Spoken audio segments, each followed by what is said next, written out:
I think our allies as well as our adversaries need to hear from her that she is going to deviate when it comes to issues like Israel. She's going to deviate when it comes to issues like how she handles major challenges, the Afghan withdrawal, obviously, just having marked the third anniversary. She can project a different policy from Biden. And I think one thing that's important for observers is we need to see a different team in place. This cannot be the same figures that governed foreign policy over the last 3.5 years. Well, because you raised the Afghanistan withdrawal, obviously Donald Trump has been making a big deal out of that this week as we mark 3 years since that happened. He was in Virginia on Monday, paying tribute to the 13 service members who died in the suicide bombing there.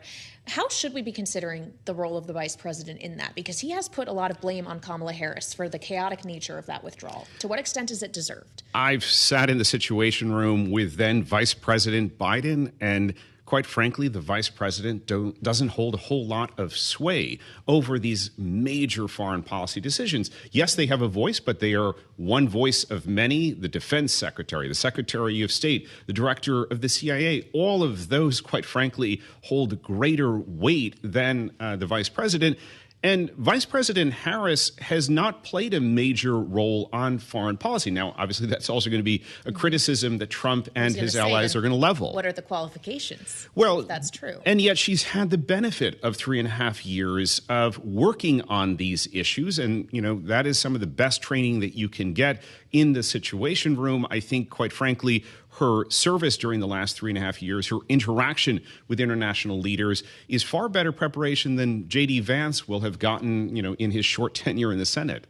Fair enough. He was just elected 2 years ago. On the subject of Harris's experience, this is actually, we heard Jake Sullivan addressing this in his trip to China this week. The national security advisor, of course, talked about how Harris is prepared, that she's interfaced with Chinese leaders before, but also seemed to signal that she will bring continuity when it comes to China policy from what the Biden administration policies have been. Will there be daylight between the two of them on this issue? I don't think so, because quite frankly, it has been a successful policy. And it also is the continuity from a Trump policy, which has been pretty hard when it comes to sanctions, tariffs, and just an overall more aggressive stance towards Beijing that tries to get the message across to Xi Jinping, to others in China, that the U.S. is done with being pushed around. We had that for too many years on an economic front, on a political front. We're seeing the consequences of it in the South China Sea with these literal crashes between Chinese Coast Guard vessels and the Philippines Navy, or even just maritime vessels. It has got to stop. And I think what we're seeing in signals from Beijing is that they are ready to turn the page on this because obviously the pressure has started to mount domestically on Xi Jinping. Do you think Beijing would prefer the outcome of a Harris presidency or a second Trump one? It's interesting. Beijing likes predictability. They like stability. I think that Harris will be tough, but she will be predictable. So that is not to say that she's going to go any easier. The challenge with Trump, and this is important, I think, to bear in mind. I was just in London last week talking with your colleague Critty, and one of the questions that came up is, isn't Trump better for business? The problem with Trump in business is you don't know what he's going to do from 1 minute to the next, from one X post or Truth Social post to the next.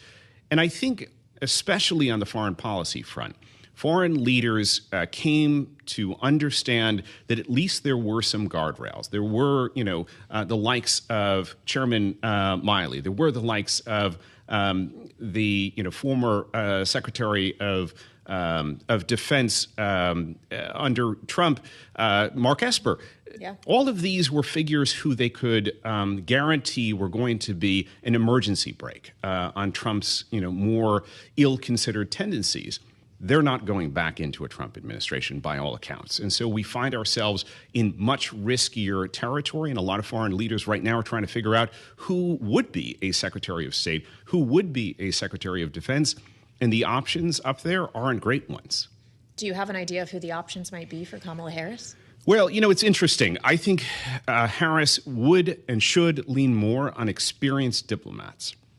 We ought to see folks who have spent time in multiple foreign tours because, at the moment with wars in Ukraine, wars across Gaza, and risks around the world, this is not the time for amateur ambassadors. This is not the time for somebody who donated a lot to a political campaign becoming the ambassador to London or Berlin. We need folks who have the requisite experience, who understand the sophisticated kind of strategies that have to be deployed right now.